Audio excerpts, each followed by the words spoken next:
அஸ்ஸலாமு அலைக்கும் ரஹ்மத்துல்லாஹி வபரகாத்துஹு.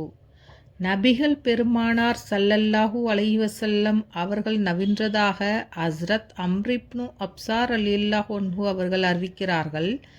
செயல்களில் மிக மேலானது நன்மைகள் நிறைந்த ஹஜ் அல்லது நன்மைகள் நிறைந்த உம்ராவாகும். ரசூலுல்லாஹி ஸல்லல்லாஹு அலைஹி வஸல்லம் அவர்கள் நவின்றதாக ஹஸ்ரத் அபூ ஹுரைரா ரலியல்லாஹு அன்ஹு அவர்கள் அறிவிக்கிறார்கள். உம்ரா செய்வது ஓர் உம்ராவுக்கும் அடுத்த உம்ராவிற்கும் இடைப்பட்ட காலத்தில் நிகழும் பாவங்களுக்குரிய குற்ற பரிகாரமாகும். அதாவது ஓர் உம்ரா செய்த பின் இரண்டாம் முறை உம்ரா செய்யும் வரை உள்ள இடைக்காலத்தில் நிகழ்ந்துவிடும் குற்றங்கள் குறைகள் யாவும் மன்னிக்கப்பட்டு போகும் என்பது இதன் பொருள். இன்னும் ஒரு ஹதீஸில் ஓர் உம்ரா இன்னொரு உம்ரா வரையுள்ள இடைக்காலத்தில் ஏற்பட்டுவிடும் குற்றங்களுக்கும் பாவங்களுக்கும் பரிகாரமாக இருக்கும் என சொல்லப்பட்டுள்ளது. இன்னும் பல ஹதீஸ்களில் இதனை போன்ற கருத்து கூறப்பட்டிருக்கிறது.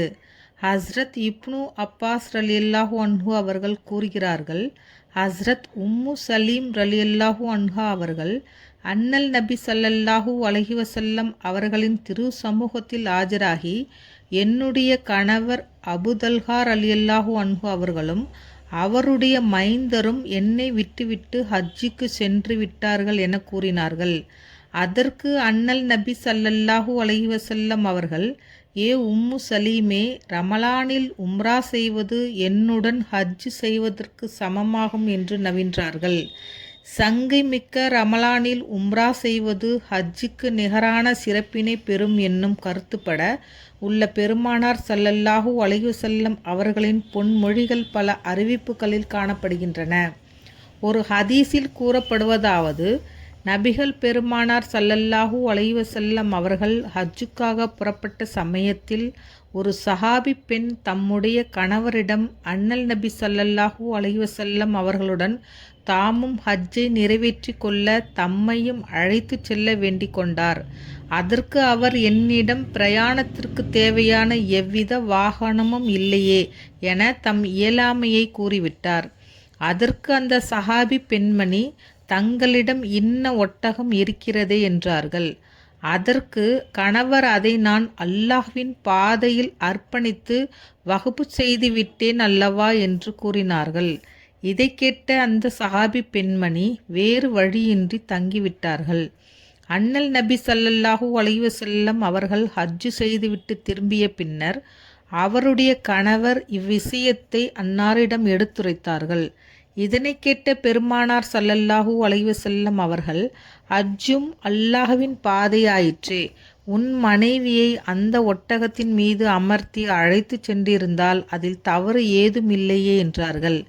பிறகு அம்மனிதர் அண்ணல் நபி ஸல்லல்லாஹு அலைஹி வஸல்லம் அவர்களிடம், நாயகமே, என் மனைவி தங்களுக்கு சலாம் கூறினாள்.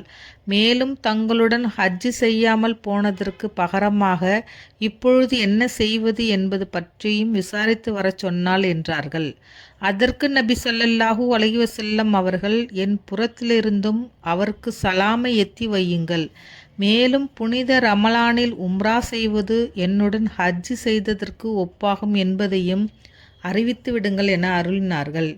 ஹாபிஸ் இப்னு ஹஜர் ரஹ்மத்துல்லாஹி அலைஹி அவர்கள் பத்ஹுல் பாரி என்னும் கிதாபில் இந்த ரிவாயத்துக்களை வரைந்துள்ளார்கள். புனித ரமலானில் நிறைவேற்றும் உம்ராவானது ஹஜ்ஜுக்கு சமமானது என்பதின் பொருள் இந்த உம்ராவினால் ஹஜ்ஜு கடன் நீங்கிவிடும் என்பதல்ல.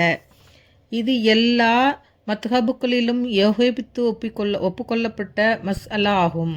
இந்த உம்ராவினால் கடமையான ஹஜ்ஜு கடன் நிறைவேறாது என்பதில் எவருக்கும் அபிப்பிராய பேதமில்லை. ஆனால் இதன் உண்மையான உட்பொருள் என்னவென்றால், உம்ராவுடன் புனிதமிக்க ரமலான் மாதத்தின் சிறப்பும் மகிமையும் ஒரு சேர கலந்து விடுவதினால் இது ஹஜ்ஜின் நன்மைகளுக்கு ஒப்பாகி விடுகின்றது.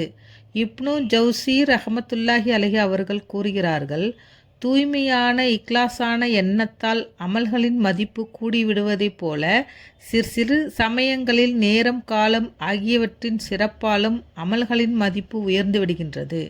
அஸ்ஸலாமு அலைக்கும் ரஹ்மத்துல்லாஹி வபரகாத்துஹு.